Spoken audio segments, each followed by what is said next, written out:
What's going on, guys? Skyhound here, also known as Geek Archivist Xavier Pierce.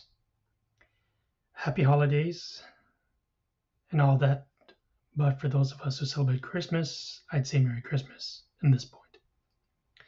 Welcome to another episode of Retro Throwback. So you're probably wondering, what film am I going over this time? Well, I've come across this before a few times. Most would make the argument that it does fall under there. I'm of course talking about Christmas films, or at least films that fall within that category. There are some that do fit that bill.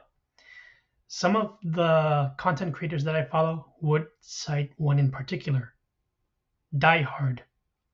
Most would say that is a Christmas film. This one I'm about to go over, I'll be honest here. I could say it is a Christmas film, so I'm putting it under there.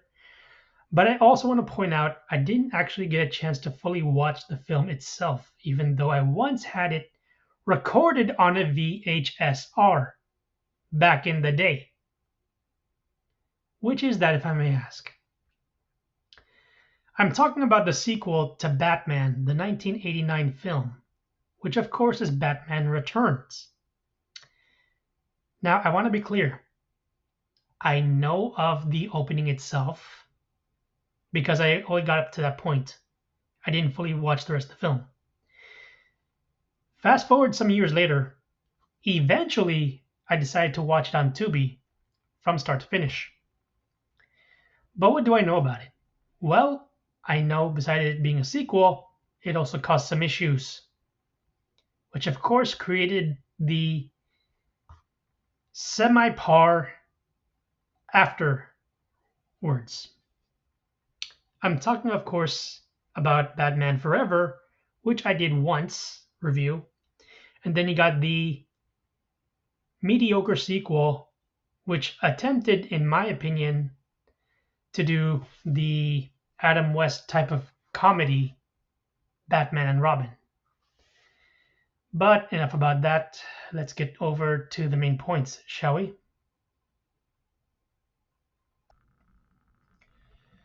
Okay, so I want to point out a few things before I kind of give a quick summary. At least I'm going to try to divide this the best I can based on the notes from Wikipedia. This film started back in 1992. The first one, the original Batman, was roughly in the late 1980s. Now, when I came across this, 1992, I was in the late 80s, 88 to be exact. Do the math. I was 4 years old at that time. But I do recall very specific things. Number one, you did not have streaming back then. You did not have the internet back then. You had what is known as video rental stores, such as Blockbuster or Hollywood Video. Now, Blockbuster is more prominent versus Hollywood Video. Why? Because online, I've noticed there are a lot of people who used to work there, and there are some followers that I have who have gone there numerous times, and they have fond memories of it. So what's my point here? The stuff that I'm referring to nowadays, modern people, I know this, will never understand how it was for us because one, they never lived through it. Number two, they lie about being a fan of certain IPs. And the fact is that they wouldn't have survived during our times. I know this. Now, one fun thing I'd like to mention here. We used to have what is referred to, long before the DVD ever existed, what is a VHS or cassette tape. Now you also had VHSRs. R standing for recordable. So, if you're wondering how we did things back in the day, let me give you a little bit of a clue here. If you were a kid or a teenager and you wanted to watch a certain show or episode or even a film, and your friend goes, "Hey, this actually is pretty cool. Have you actually had a chance to watch it?" "Oh man, no, unfortunately. Wait, when did it air?" "It actually came up yesterday." "Ah, I missed it." If you're fortunate enough to have had friends who actually recorded this stuff on a VHSR, that is how things were done back in the day. And if your friend was smart enough and respectable enough, they would return it back to you as courtesy. Now, with that little tidbit out of the way, I want to point out here the film was 2 hours and 6 minutes, came out in 1992. I already gave you some little bit of background regarding myself. Tim Burton was the one who directed the first one, and he did the second, but what came after as the result of bad media press, which is the truth, the 90s were what is referred to as the religious satanic scare, where condescending religious conservatives kept bad mouthing about the very things that eventually geeks like myself defended, and yet their hypocrisy is just as bad as the people they dislike. But back to this part. Michael Keaton was the only one who played Batman twice. Danny DeVito is the one who played Oswald Cobblepot, aka Penguin. Now, most would say that Michelle Pfeiffer did a really good job doing Selena Kyle or Catwoman. Others would argue, for those of us who know Adam West, let me be clear here. That guy, while he did do an okay job of Batman, it was more of the campy comedy satire type. That is one that the OG VA Batman, the late Kevin Conroy, knew and grew up with. As a matter of fact, the guy also worked with him on one episode. Most of us know this. Anyway, we also have Christopher Walker, who played Max Schreck. Now, in terms of literature, one would argue that Max Schreck is the catalyst or side villain that would cause another villain to turn bad. Now, in the case of Max Schreck, he plays the character of the corporate, I guess you could say sleazeball, if you will. But Selena Kyle obviously was the one working for him, and things don't go so well. Michael Gough plays Alfred Pennyworth. Correct me if I'm wrong, but I'm pretty sure this guy is the same one who was in all 4 Batman films in the 90s. We also have Michael Murphy, who plays the mayor.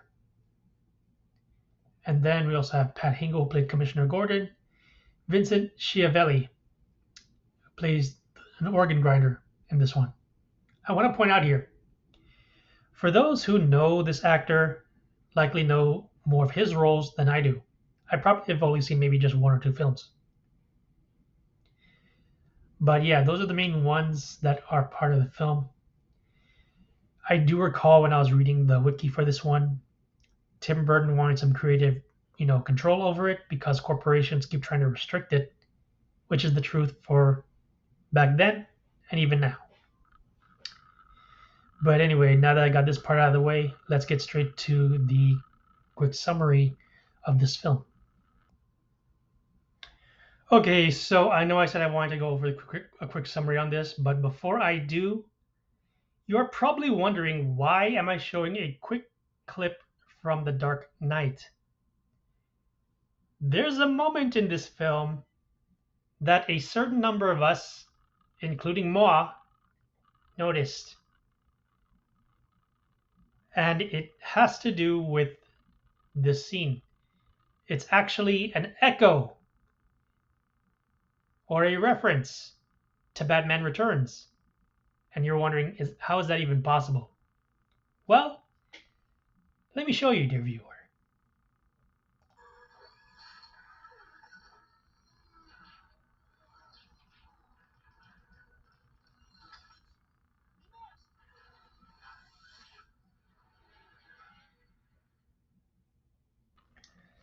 So there's a specific part here from the original Batman Returns trailer that I want to point out.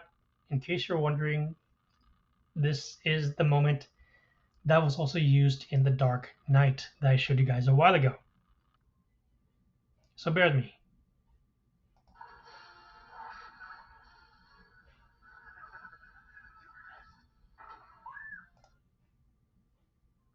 Did you catch that? That's the part that most people tend to overlook. Now, is it likely that Mr. Nolan watched the films? Absolutely. Would people say that he's good in terms of trying to explain stuff?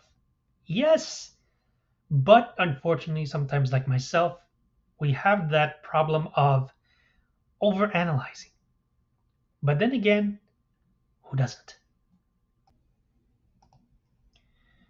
So, what I like about this film is the fact that, yeah, it does focus on Penguin and Selena Kyle. Yes, Gothamites will say that to an extent, you know, Selena and Batman sort of work, but it's more of a broken relationship to a degree because Batman's trying to convince her to like turn over a new leaf. Sometimes one can argue it does work out, other times it doesn't, but there is a comic where that scenario does play out. You know, they do get married, but unfortunately, she can't renounce her old ways, and it, fizzles out. Which is why, if you think about it, for those of us who watch Batman Beyond, Terry McGinnis has a similar scenario, and obviously he kind of like lashes out at Bruce Wayne, who's an elderly man at this point. But once he realizes that he made a mistake, he's like, all the things I said, you know, I'm sorry, I was out of line. You know, has this ever happened to you? And Bruce has like a slight grin on his face and he says, let me tell you about Selena Kyle, which is his way of saying, kid, I've been there, done that. So let me tell you a little story. You get the picture. But anyway, as I mentioned a while ago, Max Schreck is the catalyst to what causes Selena Kyle to become Catwoman. Because she's referred to as a timid secretary, and Schreck has his own corporate, agenda, if you will.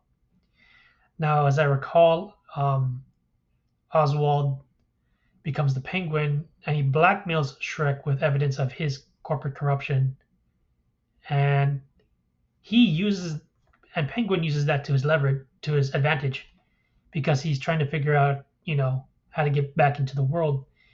So he uses Max Schreck and his connections to do so. But obviously, Batman comes across not just the Red Triangle Gang, but also finds out that what Schreck is trying to do, as well as Catwoman and the Penguin. He tries to thwart their attempts, but eventually Oswald kind of tries to backstab Schreck. But it turns out that Selena Kyle is the one who actually does him in. And despite Batman's attempts at trying to convince Catwoman otherwise to kind of like, forgo vengeance, there is a point where the two find out each other's secret identities. But Penguin, of course, eventually does bite the bullet as well. And obviously, Penguin, the reason why he has the name is because his socialite family abandons him and, doesn't like him. He then gets adopted by, of course, a family of penguins. And he's trying to figure out who he is. But what's interesting here on the literary sense is that Catwoman and the Penguin, both part of Batman's Rogue Gallery, obviously have to um, represent something regarding Batman's psyche. Now, there is some special features that likely explain it, but I'm going to jump ahead here. There is an animated compilation film called Batman Gotham Knight, and that special feature goes over Batman's Rogue Gallery and how they are a mirror of Batman. In the case of Catwoman, she represents the temptress as well as, embracing the dark side, if you will.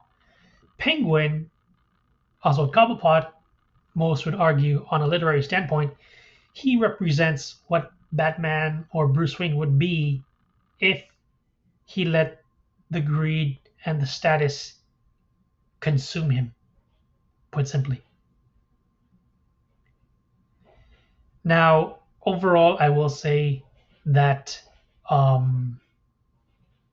the story is pretty good in terms of what they're trying to convey on the background of these characters, who they are, what their motivations are, what causes them to go the opposite direction, and why Batman, despite his attempts, tries to